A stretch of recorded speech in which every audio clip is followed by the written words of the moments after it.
Okay, the materials for using a shave biopsy, the best one to do a shave biopsy is with a blade handle, and this one has a nice safety mechanism where you press down and this clicks off. You press up and it clicks on. If you pull really hard, it comes off. And then and you press down like that. So I can hold this like a pencil and do the shave. The problem with this one is that because this is so long, it prevents me from getting certain angles. If I want to get an angle a little bit lower, I'm kind of blocked by my hand holding this. So what I can do is I can hold the same kind of blade, but just hold that same blade with my finger, and then I can I have a little more control in terms of what angle I go to. If there is a large lesion, I can use a 10 blade, and that will just get a larger lesion. Finally, you can use something called a bendy blade, where you make this into a U. I don't know which way is the best to see the U.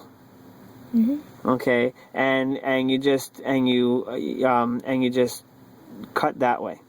Finally, an 11 blade is a poor choice for a shave because the 11 blade is concave, and when you have concave things, the distal two end portions of the blade are the ones cutting the skin, and the center one isn't the one that's cutting first, whereas a convex blade, the center portion is the portion that cuts first, and that's the way you want it to be. So 11 blades are good for IND, but they are bad for shave biopsies. Okay, now we're going to demonstrate the principle of traction with respect to a shave biopsy.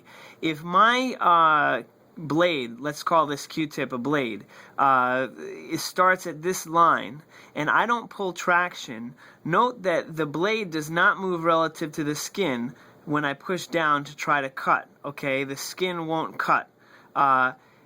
If I pull traction, okay, and if I start at the same line pulling traction, when I push down, the blade moves down. So now I can actually get movement of the blade rather than no movement of the blade. And so the skin won't cut. Here, the skin will cut. So in the previous section, I drew traction this way to make a slit and then cut.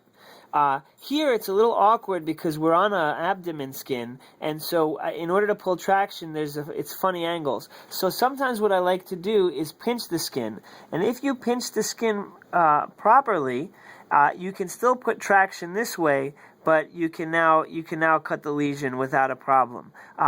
Some common mistakes that people make will pinch the skin. They'll pinch the skin too close to their fingers, and then the blade will cut them here and here as they go through. So if you're going to pinch, you have to pinch so that you have a wide safety margin, and that your fingers are underneath the area to be pinched, and then you go ahead and you cut either with traction, or if the pinch is putting enough traction, you don't have to put traction with your pinky. Tell me go and press them. Okay, so when doing a shave biopsy, first things first, I like to look at the long axis and the short axis of the lesion, and I like to shave along the long axis of the lesion, because here there's a chance that the blade doesn't get, doesn't cover the whole lesion. Here I'm very sure to cover the whole lesion. I want to start by making a slit. So you make a slit, just a small slit, okay? Once you can get the blade in there, I angle the blade at like 30 to 60 degrees. And I start to move the blade, and as I'm confident that I've kind of gotten a good border around the lesion, I now angle the blade parallel to the lesion underneath, and I continue on until I'm almost done with the lesion. And then when I want to come up, I angle the blade upward. I kind of angle the blade upward 20, 30, 40 degrees, whatever, in order to make this come out. So there's a couple of considerations. First things first, when I'm cutting, I want to make sure that I see the tip of this at all times. If I see this tip and I see the end, I know that the belly of the blade is exactly where I want it to be. And I can kind of gauge the depth of where that is depending on the angle of the blade. Once this thing gets lost underneath and I start cutting, I can start cutting quite deeply into the tomato instead of superficially. Okay. Oh. The next point is I want to, ideally I would just be able to push the blade and it would push along the lesion. However, in this case, the skin isn't giving. So you need to do these little micro saws to continue to get the lesion off by continuing advancing with these little micro saws.